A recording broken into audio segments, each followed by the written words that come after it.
hello, everyone.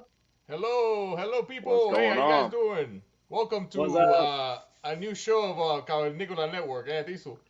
Oh, How we're we gonna go doing? with Cavernicola Network. Claro, man. Part of la Okay, Escuela de you Rap got it. You got Cubano. it. All right, so You got it. I want to welcome you guys. We got Billy Quarantillo, David Sensei. I see him over there. Welcome, What's guys. going Welcome on? to this little shindig that we got going on here. We got some questions for you, and I just want to say thank you. Thank you for taking the time to join us. All right, yeah, that's right, man. Thank you, David, for For joining having us. me. Thank you, Billy.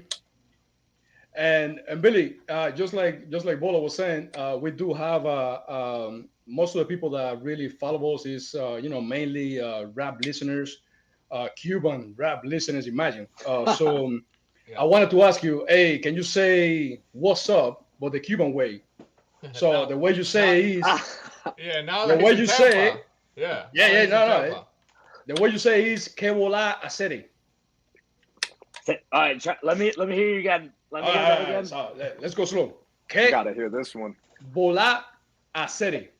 Que bula esede. There you go. You That's got pretty it. Que good. That's Let's bula pretty go. good. esede. Que bula Yeah. esede. There it Que Wait, bula is. Yeah. esede. what's up, man? That's Is good. David the only Cuban you know up there, man? No. Actually, I'm in that position right now where I grew up in Buffalo, New York. Not one person spoke Spanish, so I didn't think it was a big deal not to know Spanish. Going throughout high school, you could choose either French or Spanish, and I forgot to turn. This is a true story. I forgot to turn the paper in, and at that point, everyone chose Spanish. So the classes were full. So they threw me in French. So I had to learn French for like 2 years. Never used it once in my life. But sure enough, I moved down to Tampa, and my entire neighborhood only speaks Spanish. So I'm just like, "Hola, cómo está?" And like we'll like wave, and then we'll just be like, eh. Yeah, And they're pretty they're all much. super they're all super cool. But I understand how long it's gonna take to like really learn Spanish, and I just haven't been able to like put myself through it yet. No, So let yeah, me that's ask you, happening. It takes a little bit. Takes a little bit. since you are in a Hispanic neighborhood, and I know you're a fighter, so you probably eat very well and is healthy and all that, which we don't. Yep. Do you get to eat rice and beans or not? Oh yeah. I luckily they're all like the taco places around here. I actually have a buddy who owns a taco place like right down the street. It's called Las Capos Tacos. Um, they take care of me, and they got like all like the really authentic like Mexican tacos and Latino Food. the mix of it. Yeah, like the whole mix is. Yeah, So yeah, yeah, I'm always eating local, and they're all cool, and they all take care of me. yeah. All right, good. Tampa is a brewing ground. A lot of communities come together there. It started Yeah. with the Cubans. I mean, Ybor City was founded by the Cuban guys, so the Yes, yeah, cigar industry. yep, So cigar and Cuban sandwiches. Yeah, yeah, I live in one like of a nice. Yeah, we're cool. We all train together. I've trained with David for over 10 years now, and so we have a lot of like Spanish speaking teammates. So everyone gets along. Every race, every color. That's the great thing about martial arts. Go ahead. Tell them Hell who do we yeah. got? Who do we got here as a guest today? Bro, Tiso. you want me to introduce him? Yeah, man, Do it, go for it. Carlito. Go Hit for Oh, it. it. Billy Quarantello, man, one of the most exciting fighter in the UFC. The There you guy go. that's about to give me a heart attack. I think I said it earlier, man. I always call David like, "What's wrong with your friend, man? What's wrong with this guy, man? He's gonna give me a heart attack." Sometimes I think he takes too much risk. I think that's where people love him. Um, but one thing about him, man, like all his fights are exciting as hell. I truly believe that eventually, he's gonna get to where he needs to get, and obviously that is a belt. I do want to ask him later on if he's gonna be in the featherweight, bantamweight. I want to discuss that a little bit.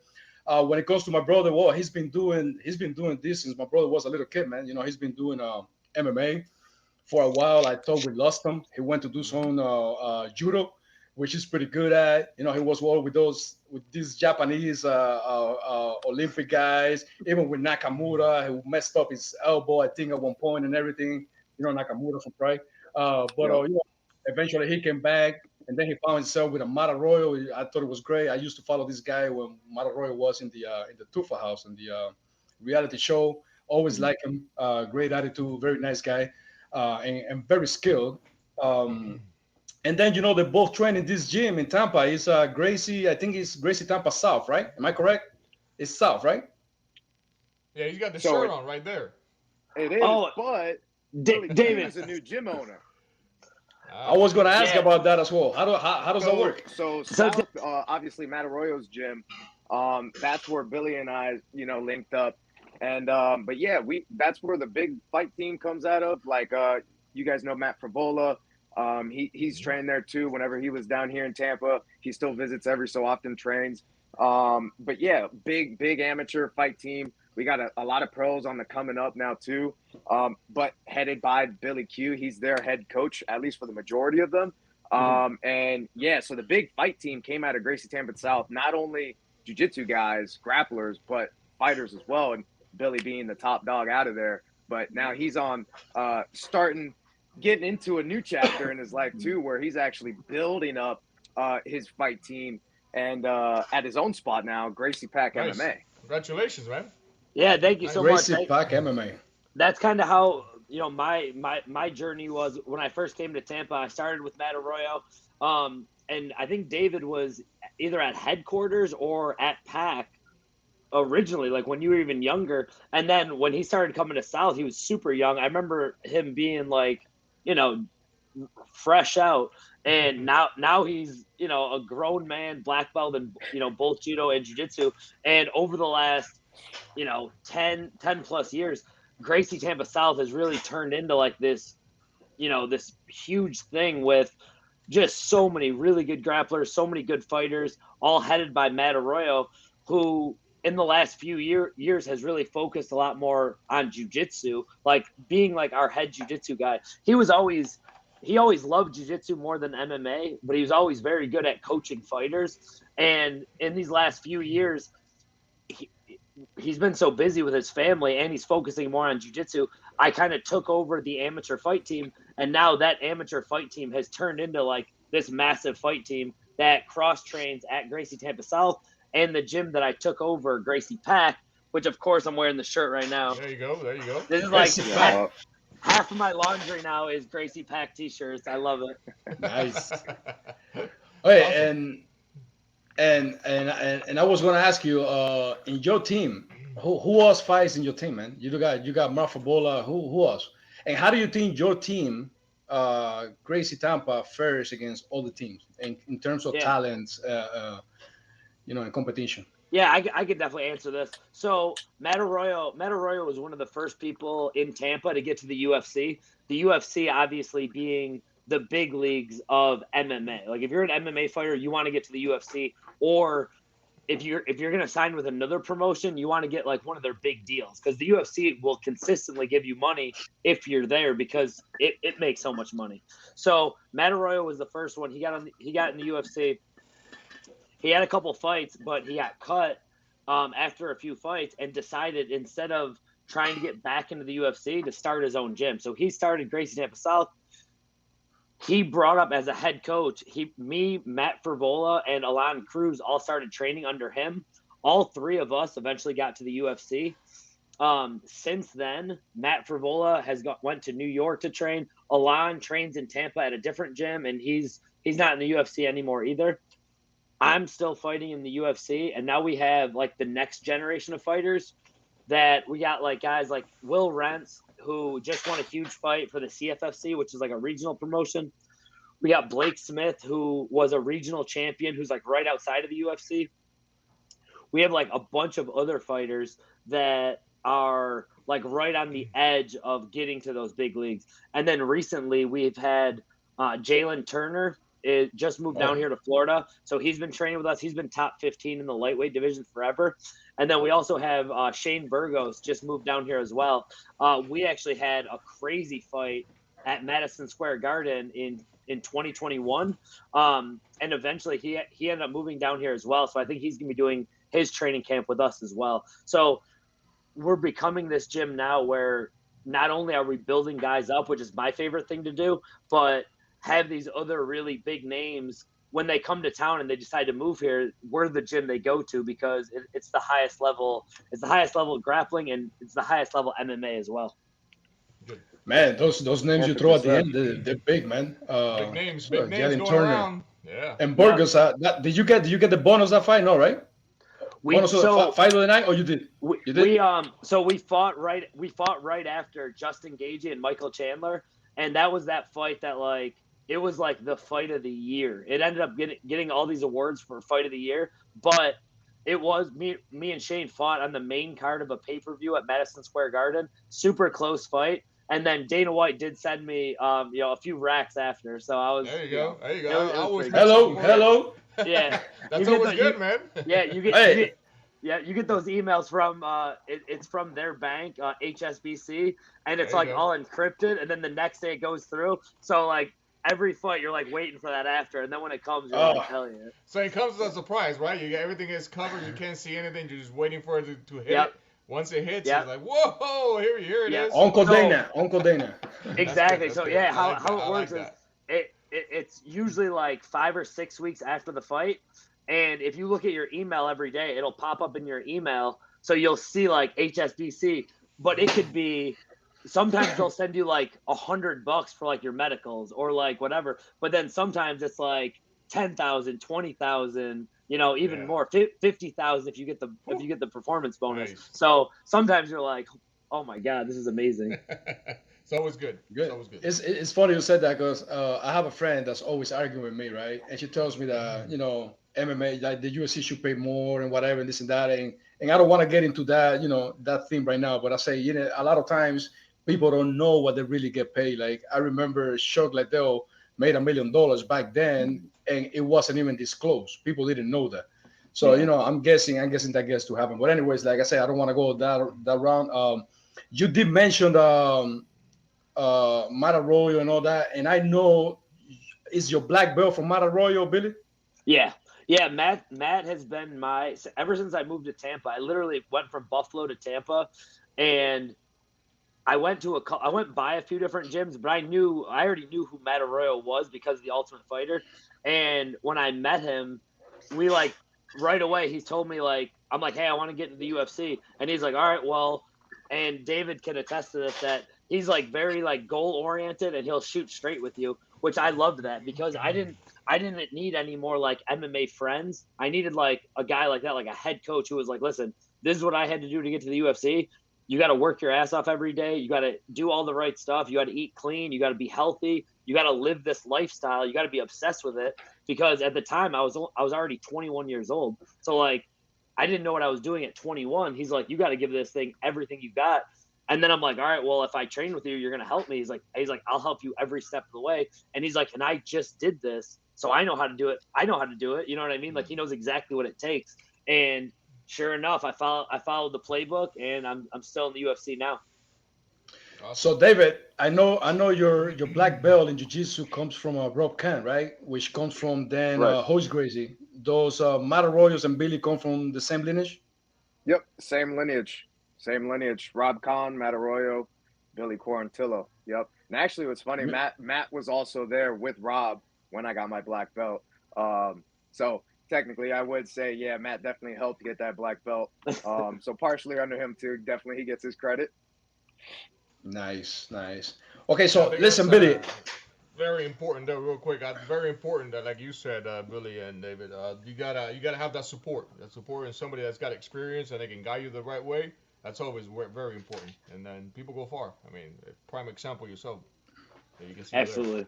Yeah. Billy, I wanted to ask you about the current state of the featherweight and who would you like to fight or how do you see it and whatnot.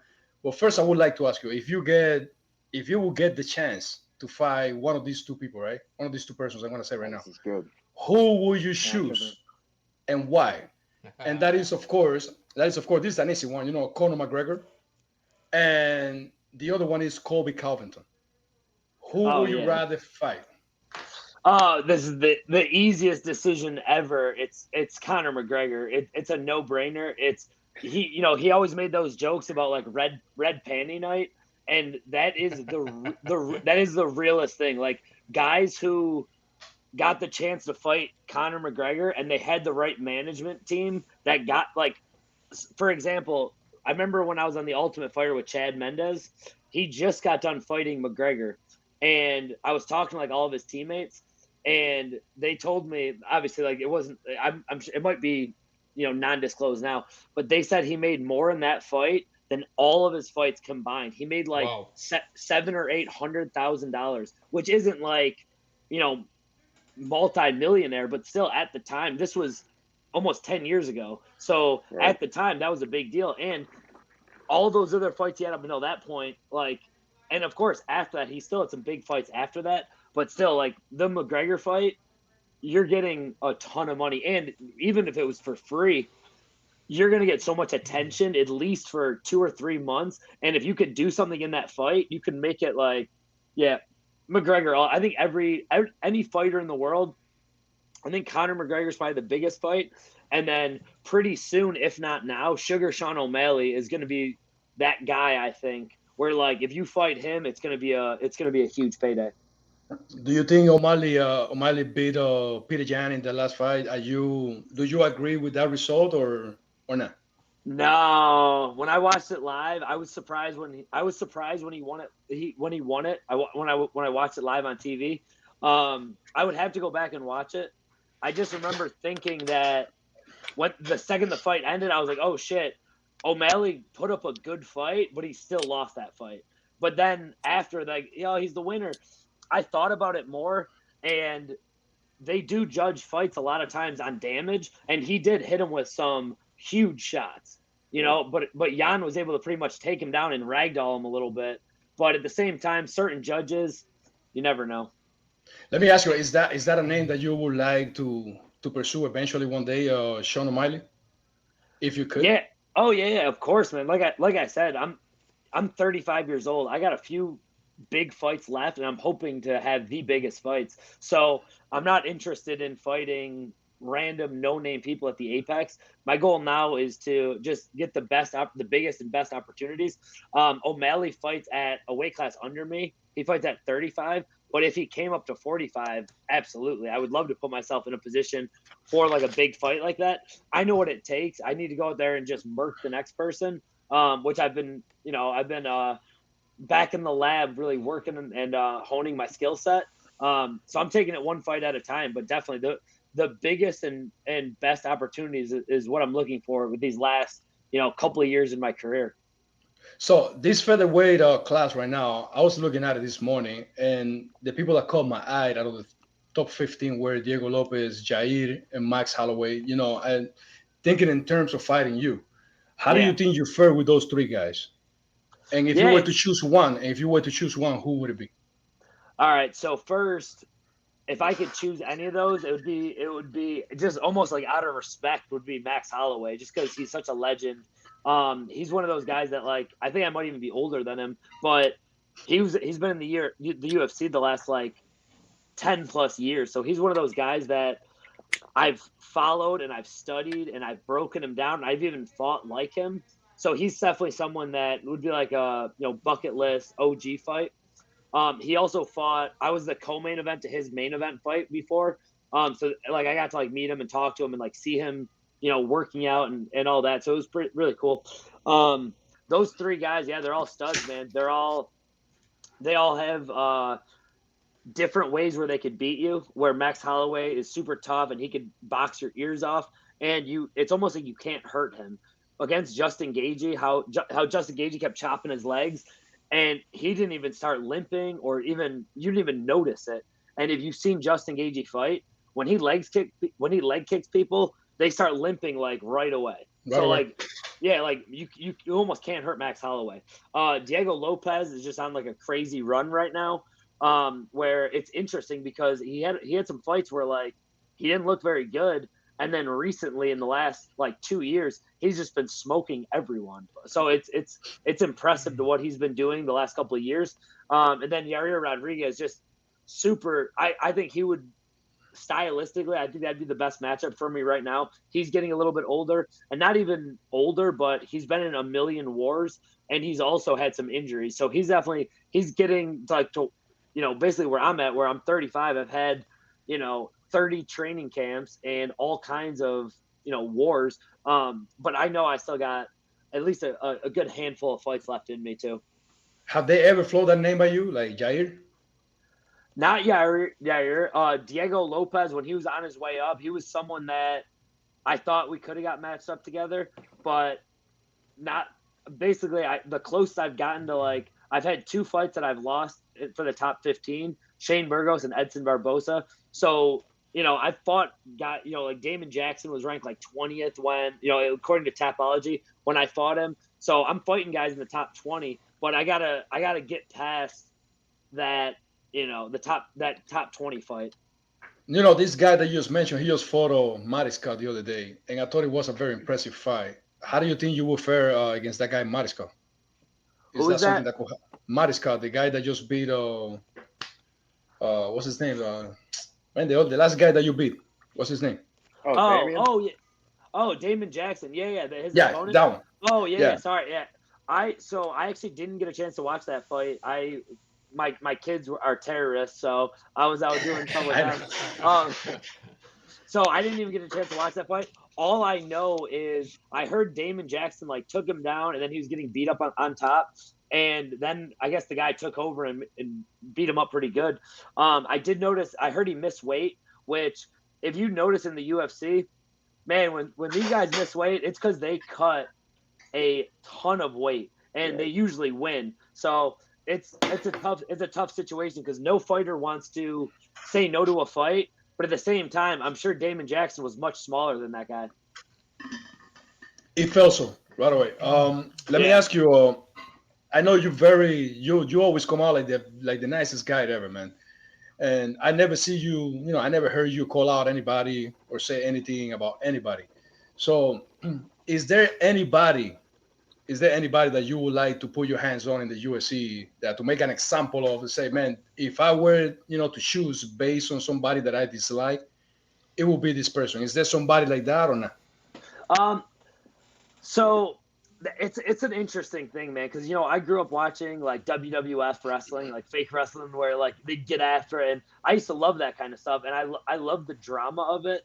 At the same time, it's obviously like, especially like what Colby does, what Connor does, it's an act. So they're kind of acting on that. So there's no one that like I really dislike, but at the same time, like if you've seen my posts, I'm always talking shit to Nate Landwehr because even when he like whether he wins or loses, he's always like, oh, Billy Q, on the mic one time he's like, I'm gonna tee off on Billy Q. And then in the interview, he's like, oh man, me and Billy Q are gonna get it. Like he's always just saying my name. So me and Nate Landwehr are gonna fight eventually. I definitely think I can knock him out. I think it's gonna be a great fight. The Bill Algeo fight is always gonna make sense because it's like the battle of the Bills. We were supposed to fight at one point, and a lot of people were hyping it up. But I actually had to pull out of our fight, and then he ended up fighting Herbert Burns and getting a pretty easy win. So that would be a fight that still makes sense. If I saw Kyle Nelson was gonna fight Kelvin Cater, and I was thinking like the winner or the loser of that might be a good matchup down the road too, because I knocked out Kyle Nelson, and he's been winning his last few fights, so he was gonna get a top 15 fight. So I have a knockout win over him. So if he wants to get that one back, that might be an easy way for I to get back, in the top 15. Not an easy way, but just a way that like we've already had history. I got a nasty highlight reel knocking him out, and if he's in the top 15, it's obviously nothing personal, but those are bucket list. Makes sense. Of course, yeah, exactly. Right. So Aljo Q sounds like a nasty, like a gangster, type of fight, man. Yeah, Bill Algeo versus Billy Q. But I think he's lost. Like he got knocked out by Kyle Nelson, which is crazy, and then he lost to someone else. So, I lost my last fight too, but I'm still. I'm looking for the top 15 guys as well. So whoever they give me, I'm ready to fight. And then after that, I'll have another top 15 name ready and do my best to get back in there. So actually, since you touched that, let me ask you about those fights that you lost. And let me give you my perspective, right? Because I was watching the fight with Barbosa, and I swear I could have put my whole house that you were gonna win that fight. I hope you didn't. No, I didn't. But I'm saying I don't bet. But I'm saying, there's no way Billy's gonna lose this fight. And he Good. tends to, even though he's strong and he has character, he tends to, like be very, very strong in the first round and get Yeah. tired after that, right? Yeah. So you were tiring him, like you are relentless, bro. Yep. And suddenly you get caught with his knee, and I'm like, well, it took me a minute to realize, like, no, he's down, he's down. Like I was like, no, something happened. No, he was out, and I couldn't believe it, right? So okay, it happened. But then in the last fight with Joseph, I was like, I'm not seeing the same Billy. It felt like I called my brother. I said, man, was this fight, something late that came out, or did something happen? And he's like, no, not that I know. I'm like, something was different about Billy. Can you elaborate there? What happened and what did you learn Yeah. about these fights? Yeah, absolutely, man. And you're definitely not the first person to say that. It was there was just a lot going on, man. The whole training camp, and again, I said this right after the fight. I'm like, I don't want to make excuses because which fighter? There's never a fighter that has like a perfect training camp. It doesn't have anything to worry about or anything like that. So it all does sound like an excuse. But I will say what happened and why, like, I felt so sluggish that day. So first, this fight was made because they actually offered me a fight a few weeks later in an arena. I think it was in like Atlantic City, but my wife was due with our second baby, who now he's 4 months old. So that fight that they wanted me to do was basically like right around her due date. So we took the fight a couple weeks early at the Apex. Then leading up to that, like 3 weeks before the fight, our whole team got sick. I got pretty badly sick. A bunch of people got sick. One of our fighters, Will Rentz, had to pull out of his fight because he got sick. For me, I basically just lost a bunch of weight. So I went from like 170 to like 160, which normally I would slowly get down to, which you have to do anyway because I fight at 45. So that I start getting better, and this is like 2 weeks out from the fight. So I'm like not even worried about it again.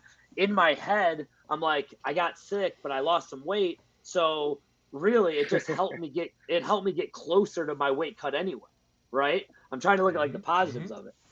So then that week, I end up going to the hospital with my wife because she's having like, basically they think like either the baby's coming or she was having some issues where we had to go to the hospital a couple times that week right before I left. So I go out fight week and I'm thinking at any point my wife could have this baby. Not even thinking about like, being sick a couple weeks ago or whatever. But there's obviously a little bit of stress there of like, at any moment my wife could suddenly be like, dude, you're having a baby. Like you got to either come home now or go through with it. So then, and again, not to make excuses because a lot of fighters deal with shit like this. So then comes the weight cut where I'm thinking at this point, I'm still a few pounds ahead of where I usually am. Like, I'm like, all right, I only got to cut like 11 pounds the day before weights. No problem, because I've done that before many times. So the first half of the day, I lose like 5 or 6 pounds. And I'm thinking the last 5 pounds, we'll just do it at night and I'll just do it as fast as I can and we'll be done with it. So I wait throughout the day. We don't really do much. That night, we go to cut the weight. And we basically purposely waited till like late at night because the weigh-ins are at 9 a.m. So you want to like get it done late. Usually I can't sleep anyway. So you just like stay up like a skeleton waiting to weigh in. So I decided, I'm like, we're going to do this weight cut as fast as we can just so I can like go home and get some rest. So I do like the whole sweatsuit, sauna suit, everything. Start off, I go super hard on the elliptical for like 30 minutes. I'm like pouring sweat. Go right from there to the sauna. Do like another 30-minute session all in like the sauna suit, the sweet sweat, the layers, and I'm just cooking.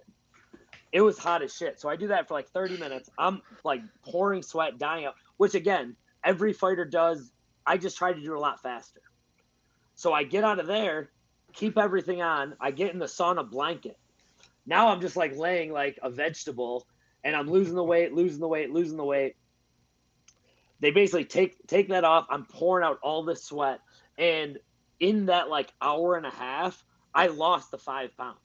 So like I basically was like almost on weight at that point. So I like lose all the weight, but I don't know this at the time.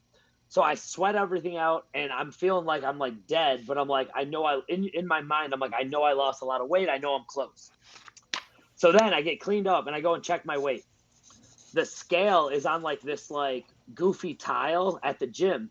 So I weigh in, and it basically, and I thought I was like close. It said I only lost like 2 pounds, and I still had like 3 pounds to go. So I sat down. I was like, oh my God. Like, I was like almost like heartbroken. Then I start like, I feel like I have to puke. I start like dry heaving. I'm like, oh, run over to the sink in the gym. We're at like an what's it, like EOS, like EOS? Yeah. So, yeah, so we were there. And so I start like dry heaving and like puking up like bile. I'm like, bleh, bleh, bleh. And in my head, because this is how sick I am. I was like, in my head, I was like, I'm spitting stuff out. I'm like, I'm getting closer to make weight. And literally, I'm like, bleh, like puking it up. So I get cleaned up. It was me, Matt Frivola, and Will Rentz. Ask Will Rentz about it because he was with me the whole time. Like, God damn, dude. So we leave there. We go back to the fighter. We go back to the fighter hotel because I got to check my weight. I go upstairs to check my weight, and I'm still like, ugh, like I feel like I'm like sick now. I checked my weight, and I was 0.2 over. So like I was basically on weight, but I was like a quarter of a pound over still, which is like really not a lot. So then I'm like, oh hell yeah, like I'm gonna like make weight.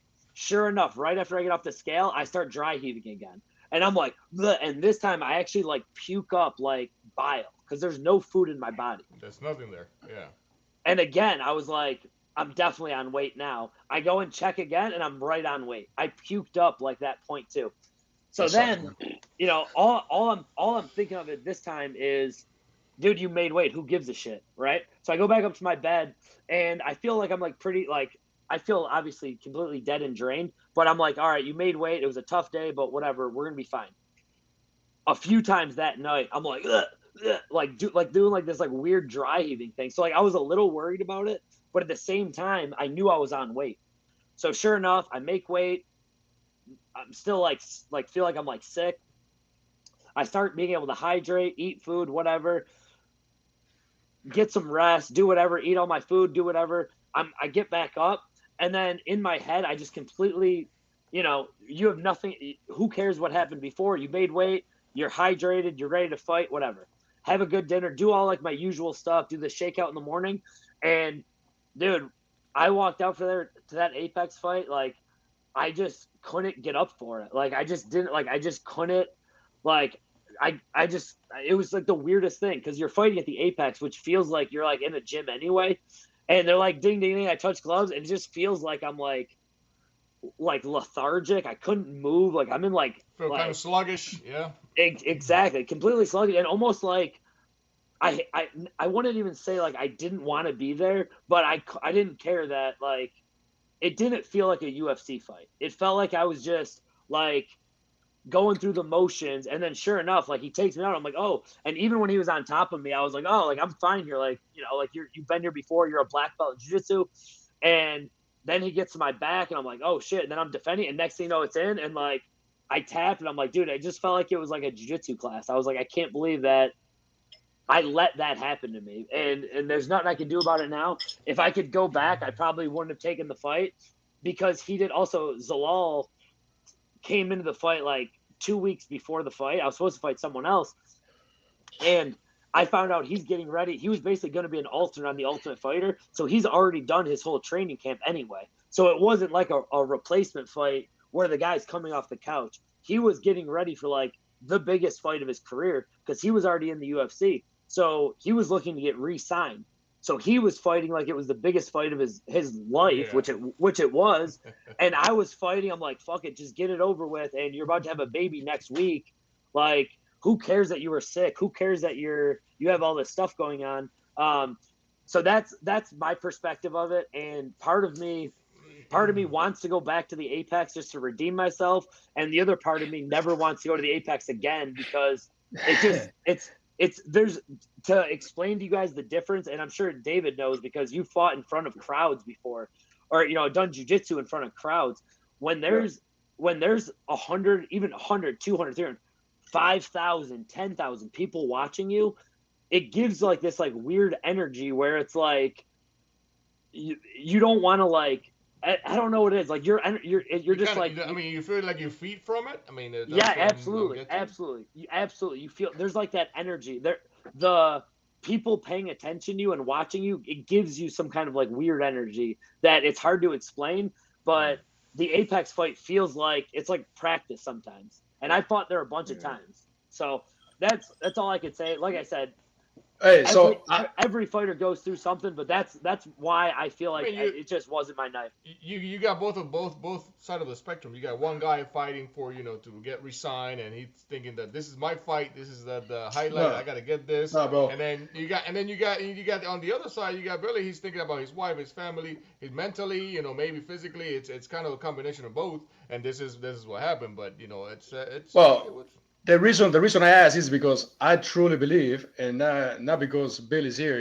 I think if Yusuf was here or Barbosa, I would say the same, even though they probably wouldn't like it. But I think, based on what we saw with Barbosa, I think there's no way Billy get caught up with another knee in another fight. Like if they will fight again, I think Barbosa knows what will happen, and I feel so. That's my way. That's my opinion. I appreciate that.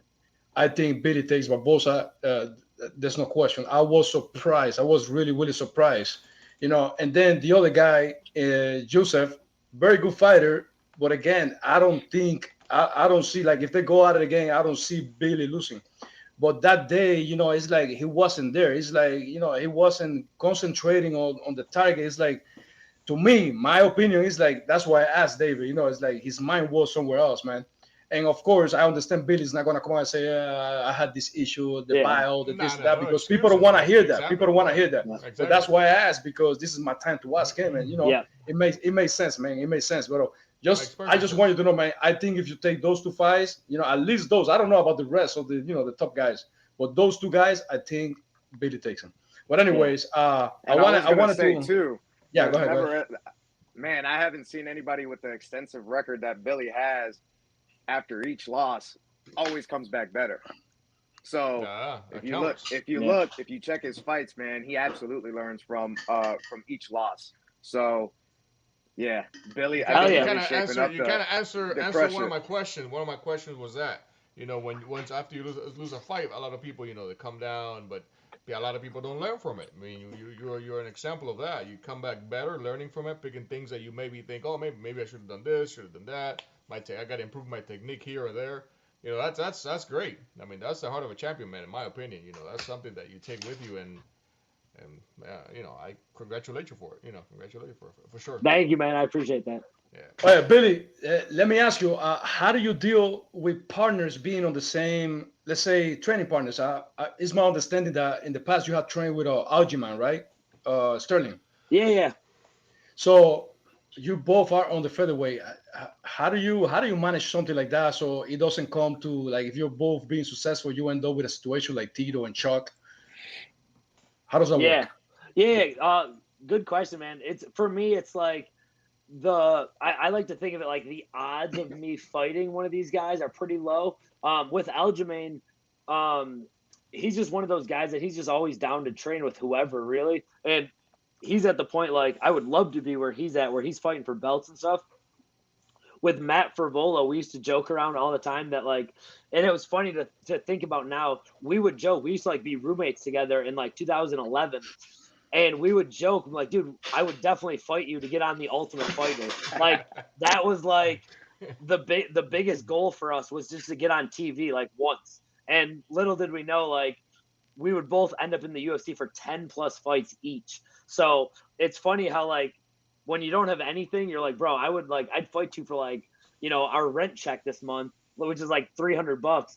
But now it's like, now it's like a higher level. Like, I wouldn't fight for Bola unless it was like a ton of money. We both like been in each other's weddings. We both have, like, he's met my son before. He's, he stayed at my house. We've lived together. So there's certain guys, like for Bola, there's like a couple of guys that are like, I just won't fight.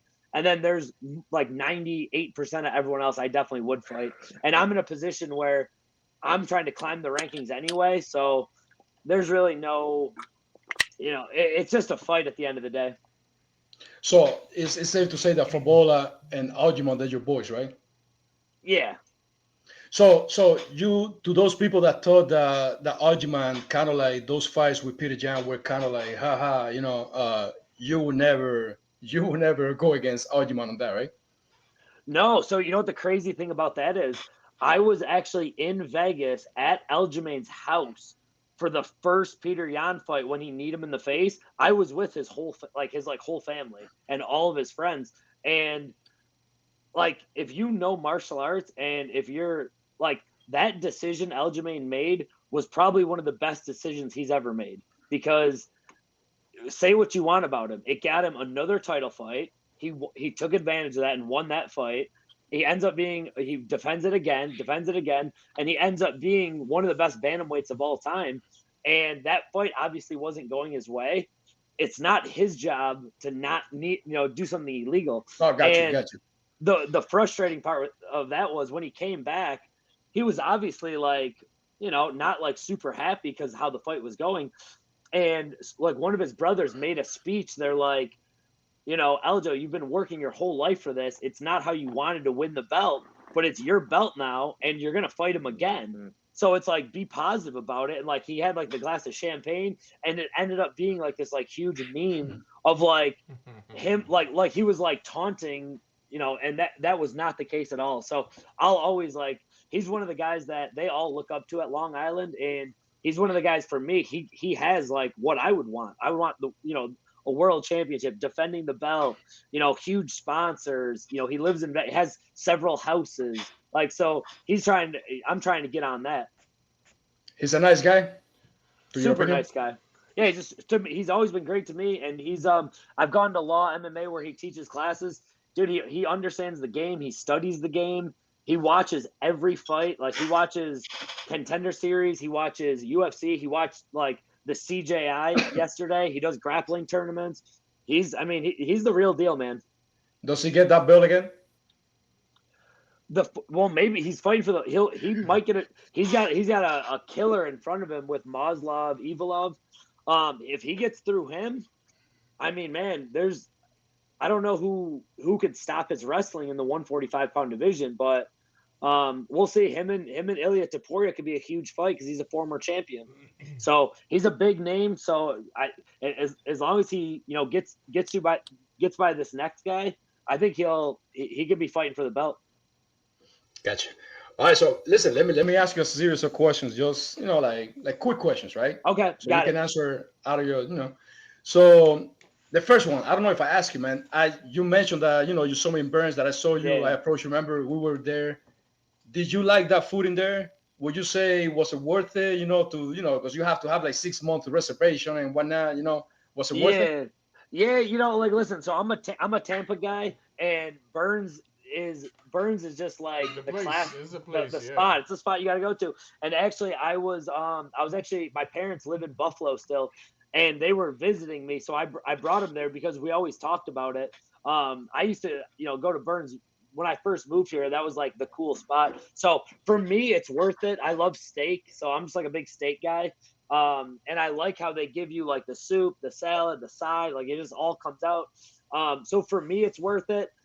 Everyone has their own opinion and price, but for me, and for me, it's more of like, take your girl there, go to the dessert room after. It's like the ambiance of the whole thing. The experience. The ambiance. The ambiance is crazy, and the steak was good.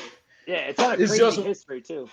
No, to me, when I went to the second floor, man, I went to the dessert. I'm a dessert addict, man. Like I go everywhere looking for the best dessert ever. I even told David a bunch of times, hey, I'm always telling. How many times I told you, David, hey, I'm inviting you and Billy and your boys. I'm inviting everybody. Let's go to Ulili's to get the bacon ice cream with the whole maple syrup and all that. That crazy. Nice place in Ulili. I don't know if you're familiar with it. And Oh yeah. But anyways, that was my thought. But I know your mom. She owns a diner, a diner in Buffalo, right? Is it in Buffalo? Yes, sir. Yes, sir. Let me ask you, what's the best dessert in that menu? Ooh, the best dessert. That's interesting. So my mom is like through and through. She's like a cook. She's always cooking, all different types of stuff. And she'll actually like for like her grandkids now. She's always making them like the pancakes with like the chocolate chips and like the Mickey Mouse face on it. I would have to say, and I don't even know if my mom serves this that much, but my mom makes the best key lime pie that I've ever had. And it's like homemade. and even like she'll make it and like she'll freeze it. So we used to like when we were younger, we'd get out of the freezer and like cut it up, and it would like dissolve. It would like defrost, but like it was still like really cold.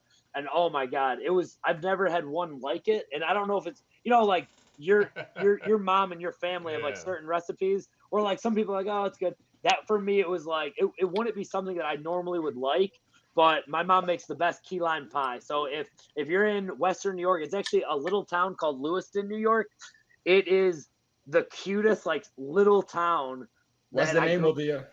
Lewiston? New York, And right. my mom's Alright. diner. It's called the Hillview Cafe, and she's owned it Hillview. for like Hillview, like it's Cafe. on like the Hillview. So Yeah. it's up. There's like a little hill that it's on, and then there's like a bigger hill that comes up. So it's a super small town diner.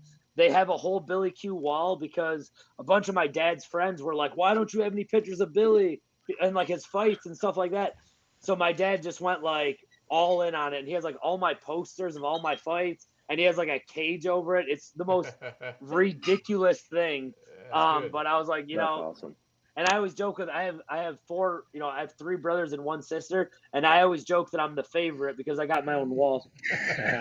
Oh yeah, so you mentioned your dad. They're not on the wall. You mentioned your dad, right? So Yeah. the Quarantillo last name. Yep. That's Italian, right? Yes, sir. My Do you know the grandfather- story? Do you know the story behind it?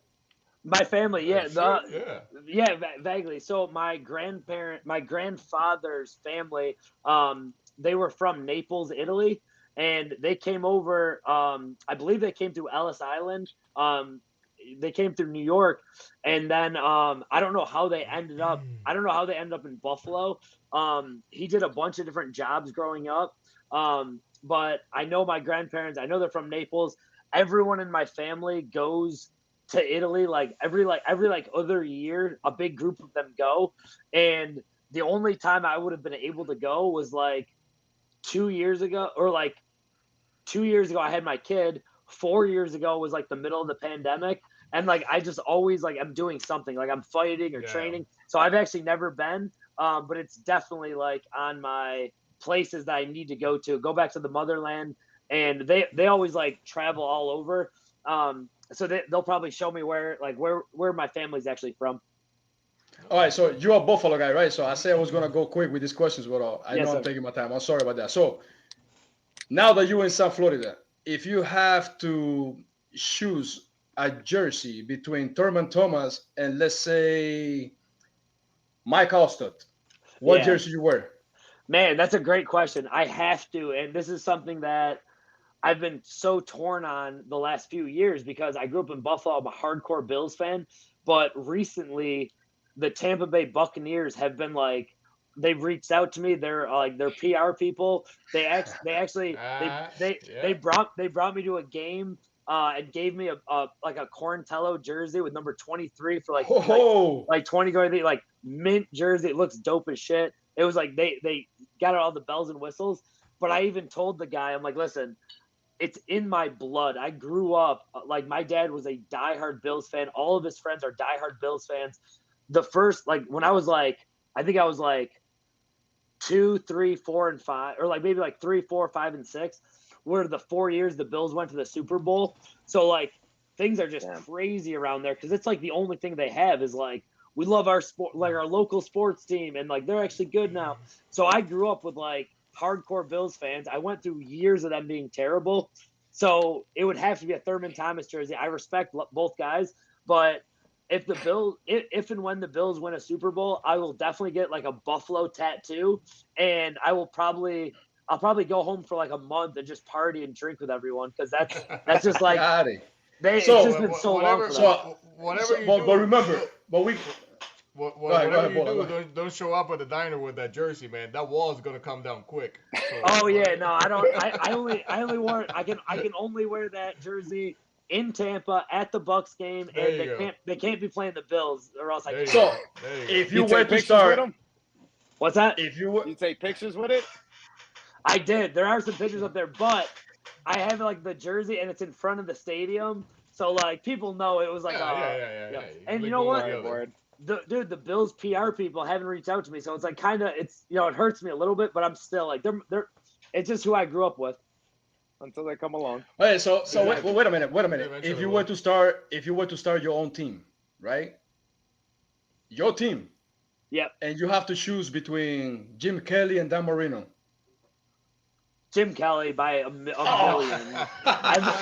Me and everyone I know hate.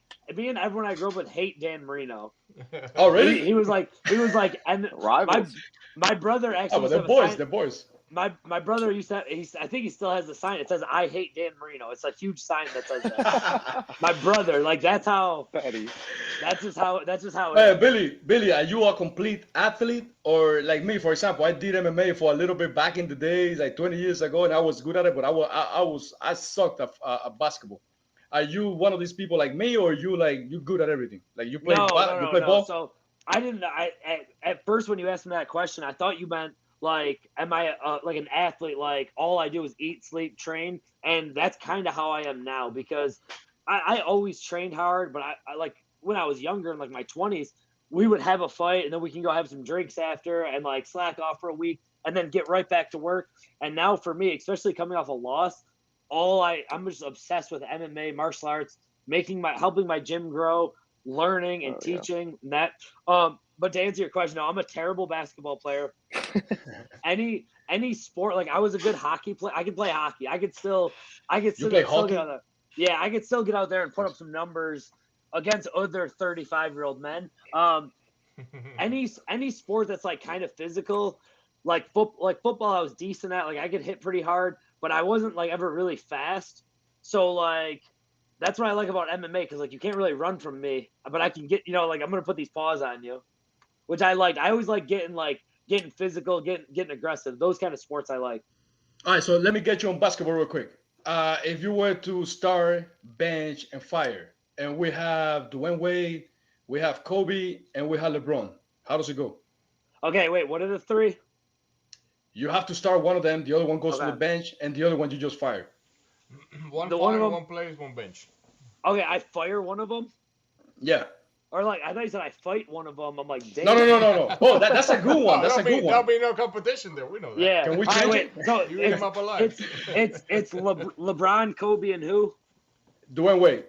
Dwayne Wade. All right. So I got to fire Dwayne Wade. I got to. Honestly, people aren't gonna like this, and I'm kind of Hey going man, back and just forth. say it. Just say If it. it's dude, I think LeBron James is the best player. I feel like people that say Michael Jordan are one. They try to prove that they've been watching basketball for like 30 years. Mm-hmm. Like they're like the old heads are like Michael Jordan, but man, what LeBron is able to do year in and year out. Kobe was something special too, but man, it's a tough one. But I'd probably start LeBron and Kobe on the bench. Wow. Oh, Okay. All Yeah, right. I So know, since and I know. with Diesel. I what know. about? Go ahead. Go ahead. Go ahead. So listen, and I saw someone talking about this the other day. The way Kobe died, if you were a basketball fan and you watched Kobe Bryant, like I did, when he died and the way he died, he basically like turned into like the messiah of basketball. Yeah. Not really. Everyone, I don't see it that way. I don't see it that way, I man. think a lot of people look at it now like Kobe was you know what I mean? Like just like Biggie and Tupac when they died. Now it's like That's a different story. It went that way, but I don't think it happened with Kobe. As a matter of fact, if you look at the people that's been there, like Allen Iverson, Tracy McGrady, Shaq, it's like the disrespect. It's like LeBron versus MJ. There's no Kobe yeah, conversation anymore. It's like down there in the 7, 8 spot. Remember, man, yeah. I guess what you're saying. When Kobe Bryant had that injury in his Achilles, he Yep. was the number 2 scorer in the league. Yeah. After the All Star game, they say there was no way the Lakers were gonna take it to the playoffs. Yeah. They had the best record because Kobe say, "Okay, you want Howard, you want Yeah. I mean, not you want Howard, Dwight Howard. You want the ball? I'll give you the ball, but we need to win." And he Yeah. started passing the ball more to him. So it's another subject. I don't want to go down I the think road. the So biggest hey, thing too that to Billy's point is like Kobe mentally, nobody was outworking Kobe. Yeah. Nobody was thinking more confidently than Kobe, no That's for matter sure. what day it was. I think him and MJ mentally probably even, but Yeah. man, I think how Billy put it, the Messiah more so in like how you should be as a not even a basketball player, Yeah. as an athlete. Well, A and competitor. like you were saying, like mentally and like he has so many sound bites where you're like, oh shit, like this is that dude who's like, oh my god, and like the mentality was different with Kobe. It was like did you guys see the other day the one where they're all talking about? I think it was on one of the documentaries, but it just came up in the Olympics when they're playing Paul Gasol and they're like first Oh yeah, play he of the went game, right through I'm him. running One right and through, Play. Yeah, and like I remember that. and dude, they show like every single superstar, like LeBron, D Wade. They're like, oh, like no, you're not going to do that good. It's your And then teammate, yeah. that's your team. And then they show the clip, and he just runs him over, and they're all just Run him like, through. and then they go to like Paul Gasol, and he's like, yes, even though we are brothers, he Not had to today. show. And then he's like, yeah, not today, bro. Yeah. And that is Yeah. like, So I just you want to guys love say, that. I just want to say that the best way to compare LeBron with Kobe is when they were playing each other. And let me tell you, man, Kobe always took it to LeBron. Yeah. Every time they had to, every time it was the game on the line. Remember, Kobe was the one that would choose the best player in the other team in the last 5 minutes. You know, Yeah. He and was when that Kobe guy. and when Kobe went to the finals 3 years in a row that he lost one to Boston, LeBron was supposed to be there. He didn't make it. Kobe was waiting for him Because there. Boston beat him. So Yeah, that's a good point. and he beat Boston too. So all I'm saying is 30. I think it was 28 or 30 teams. The owners they say, Yeah. who do you want with the last, with the Yeah. last shot in the game? It wasn't LeBron. It was Kobe.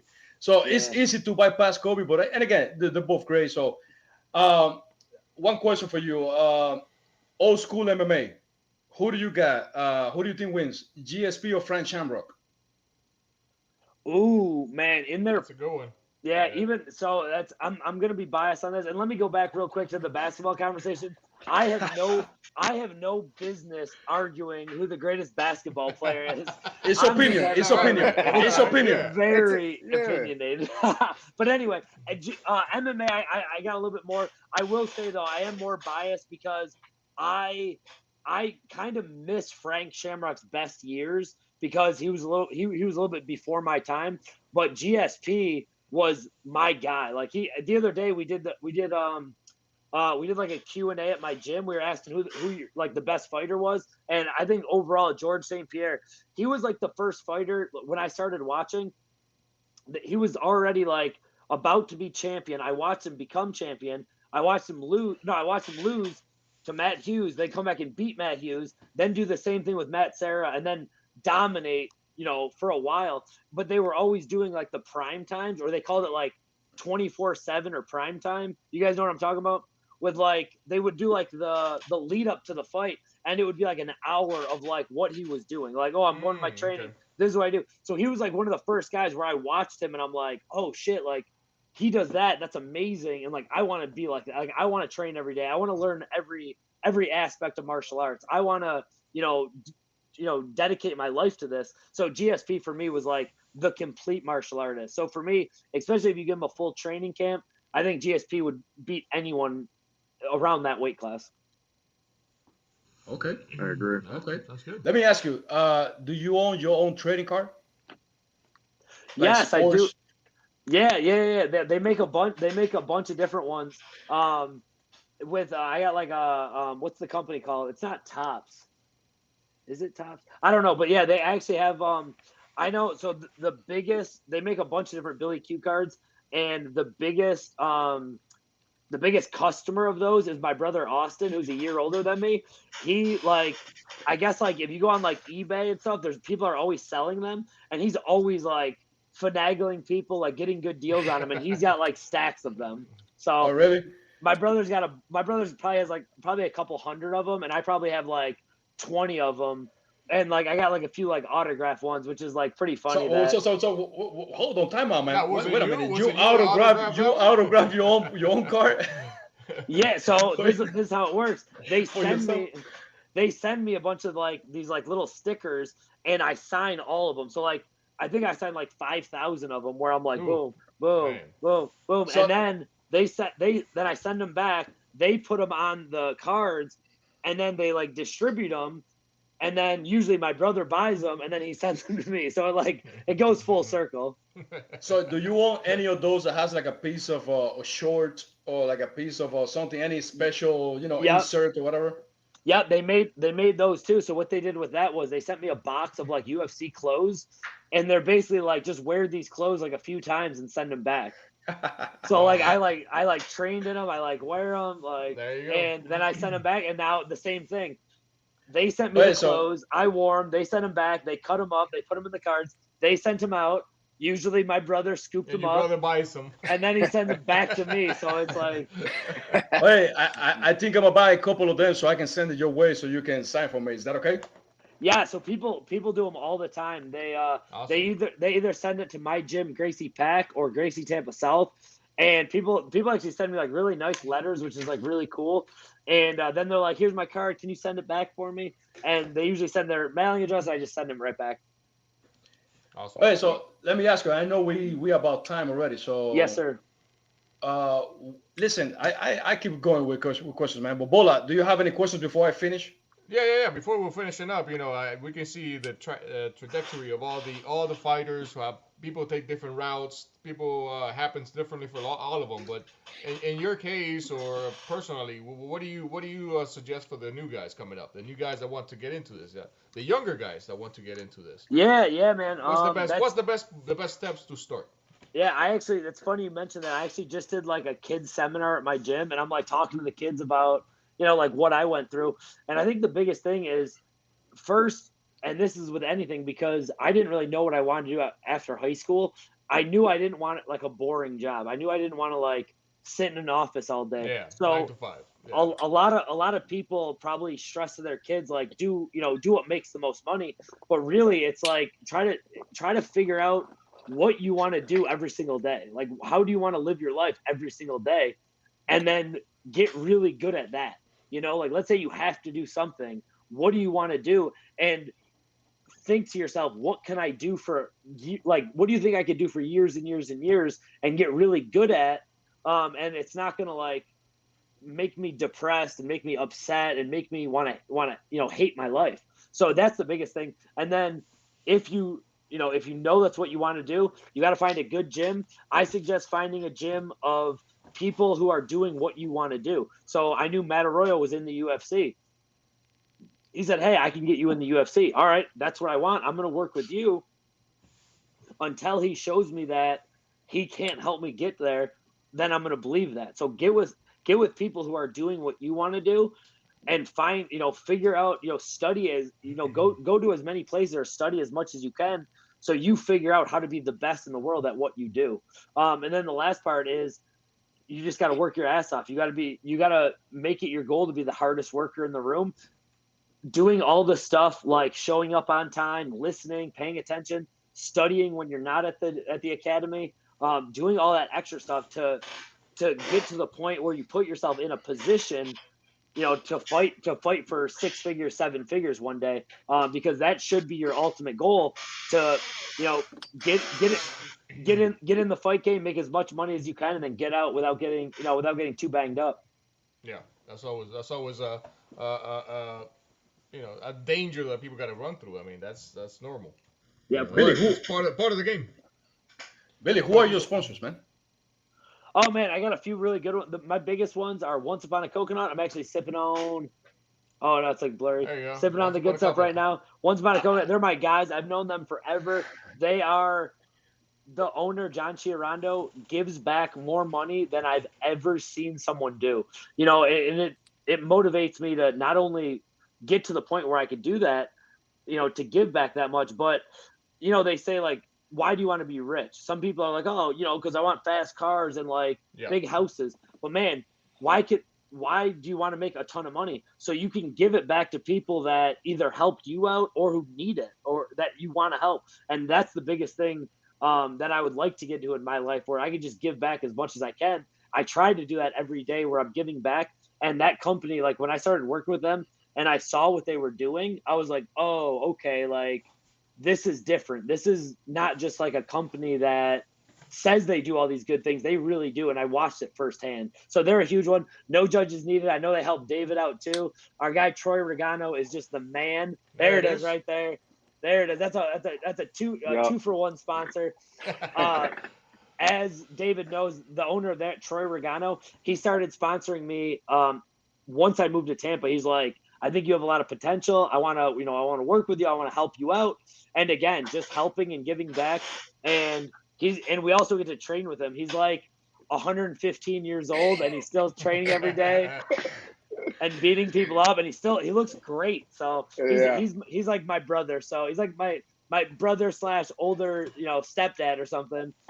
Just a great guy. Hey Billy, first of all, that company you say, can you repeat the name again for the coconuts? Just about coconuts or once upon a coconut? It's called Once Upon a Coconut, and if once you look upon at a coconut, yeah, it's like a juice. It's pure coconut water, and then they add some flavors in. So like this one, it's just coconut water and watermelon juice, it's just basically like the juice from watermelon. It's really basic, and it's like obviously healthy. So that's why I like it. I like to get away from the sodas and drink healthy stuff. Gotcha. No, it sounded like a vacation package. But but let me ask you. Before I lose my thought. David, no judges needed. Do they make rashes? Rash guards for people like me that do not have the zip pack anymore, and I don't have to do like with a big old belly when I put in, Yeah, I mean, if you got, or you have to be super fitted to use those. If you end up having, I lost 30 pounds, man. I lost 30 pounds in 2 months because I said, you know what? I found them. I found your pounds. I got them.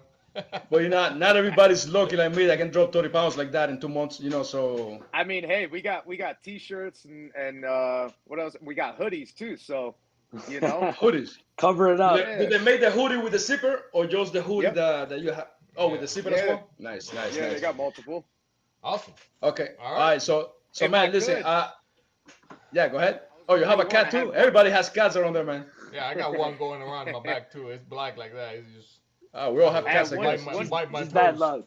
One question for you, Q. Before we get out of here, your top moment, at least off the top of your head, your top moment since getting in the UFC. It could be anything: a conversation, a fight, a finish, interview, whatever. Just your top moment off the top of your head since getting in the UFC. Yeah, that's there's I'm lucky that I'm lucky to get to the point where, like even when you mention it, I'm trying to think of my UFC debut was dope. The first time I got a bonus was dope.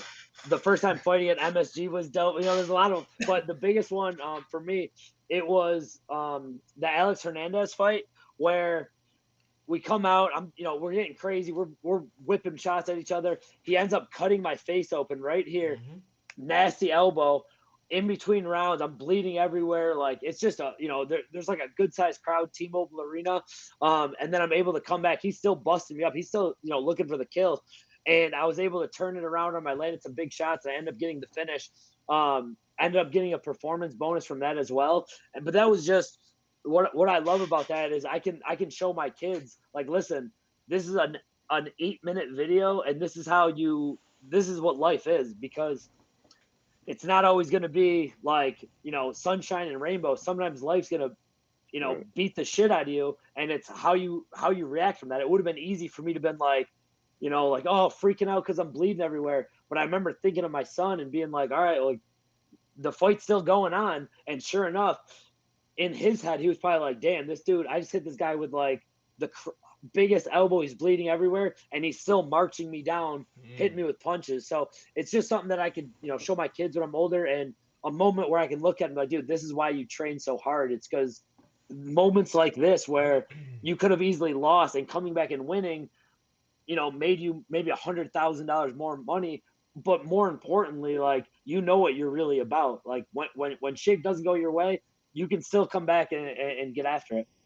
Yes. Hey Billy, is it a squid or an octopus? The squid. No, wait. I met you before Burns. I met you, in the gym with David. Yep. And you got me one of those for me and one for a girlfriend of mine. Oh yeah, the headbands. Yeah. That she trains, yes.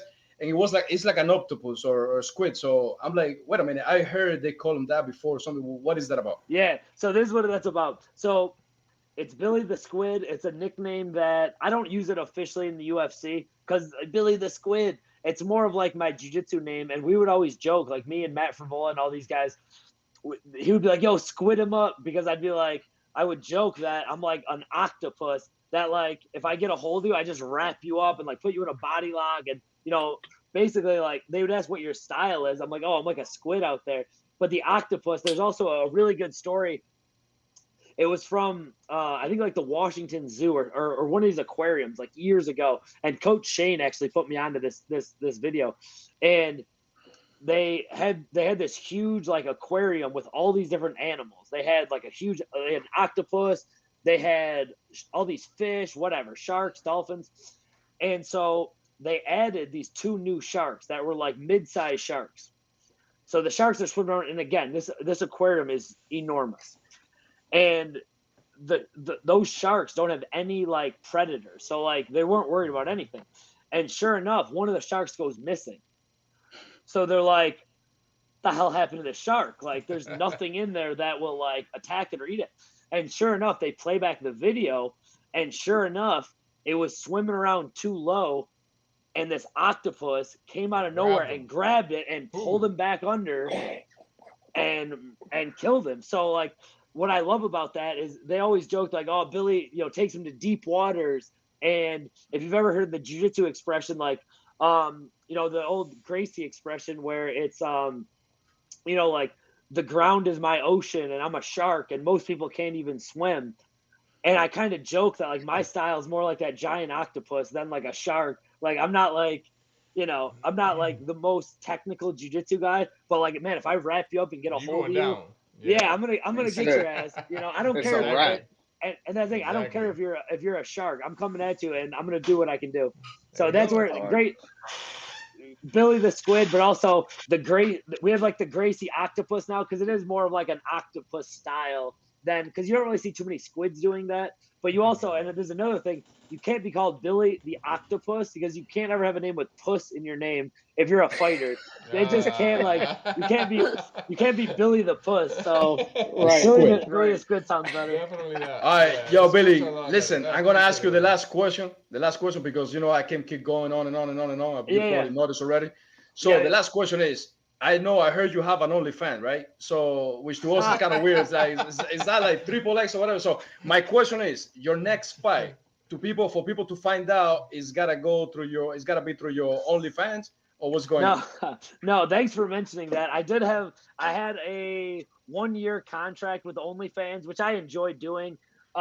We didn't post any weird stuff like that. It was all like training videos and like predictions and stuff like that. So my next fight, I'm hoping to announce it soon. I'm hoping to get it soon. I'm hearing the UFC's coming to Tampa December 14th. I would love to fight before that just because I'm ready. Like what am I waiting for? I'm not getting any younger, but at the same time, Tampa is like obviously a massive bucket. Like it's one of the things that I still want to do in my career.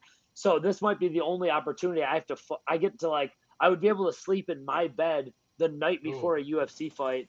And literally Emily's like 20 minutes down the road. So it's like, it's going to be hard to pass up, but if they give me something in the meantime, I'll let you guys know first. I'll announce it and post it.